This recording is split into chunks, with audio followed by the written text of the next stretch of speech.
Nakakagigil kasi nililinlang nga tayo ni Kuting. Etong latest news na sinasabi dito ni Zubiri, Marcos wants Chacha plebiscite alongside 2025. So gusto daw ni Kuting ng Norte na isabay ang eleksyon 2025 sa itong plebisito kung saan na gusto nga nilang baguhin ang probisyon ng konstitusyon, which is ang ginigit nila ay economic provision. Paano natin pagtitiwalaan muli na Kuting ng Norte na ito ay ang intensyon sa pagbabago ng konstitusyon ay para sa Pilipino, maging bonggang-bonggang ating ekonomiya para makapasok ang mga negosyante, okay, mga banyagang negosyante at tumaas ang ating foreign direct investment. Noong sila ay nagpapirma ng kanilang parsahang initiative at nahuli ng taong bayan ni Binoquelia ni Senator Amy Marcos na binabayaran ni Tambaloslos ang mga kongresista ng 20 million at higit pa. At ayon sa ating puting ahas mga palangga, Ms. Maharlika, kailangan ipaalam mo sa taong bayan na ang plano ni Marcos Jr. ni Tambaloslos Senate and Congress ay itutuloy talaga nilang baguhin ang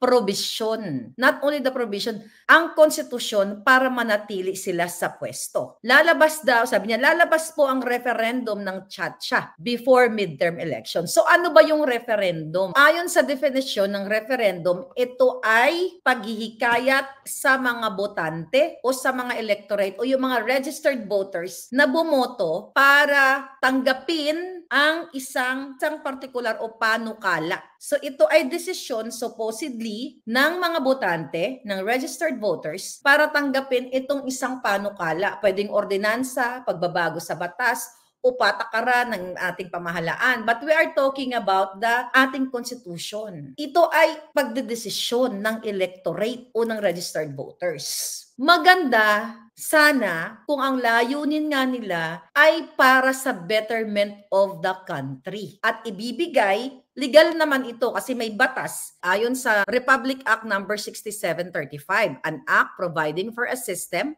of initiative and referendum in appropriating funds therefore. Okay? Sabi dito sa referendum is the power of the electorate to approve or reject a legislation through an election called for the purpose. Ang sinasabi dito, ang referendum on statutes which refers to a petition to approve or reject an act or law or part thereof passed by the Congress. So ibig sabihin, nasa kamay sana ng taong bayan ang pag-aaproba o hindi dito sa charter change o pagbabago ng batas.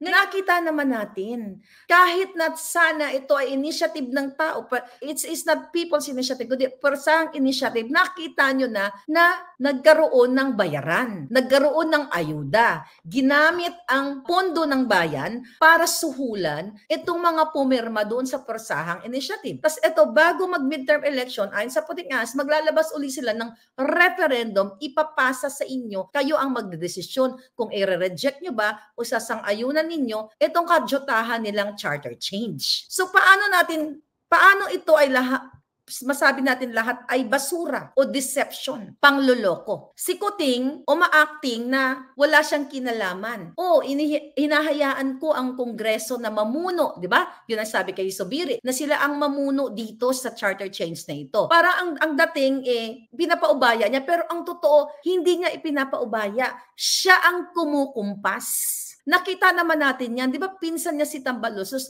siya ang kumukumpas na magkaroon ng charter change. At itong drama ni Zubiri, ng Senate President, at ngayon ng Congress, ayon dito sa ating puting ahas na inaatasan ni Kuting, si Zubiri ang Congress, si Tambaloslos at yung si Migaon, para sila ay magsabuatan. Ito ay drama-drama lang na kunyari, 'di ba, ang unang nagpo-push niyan is yung sila Tambaloslos sa Congress. Pero ang totoo, magkakasabwat sila, si Zubiri, si Tambaloslos, magkakasabwat sila para what? Kasabwat si Kuting, kasabwat si Lisa Ahas para maisakatuparan itong charter change na gusto nila. It's not for the gusto ng taong bayan, kundi kagustuhan nila. Nakita ninyo? So maglalabas sila ng referendum bago mag-midterm election. Para ano? Para ma-maintain sila sa power, maisakatuparan nila na maging Prime Minister itong si Tambaloslos at mananatili sila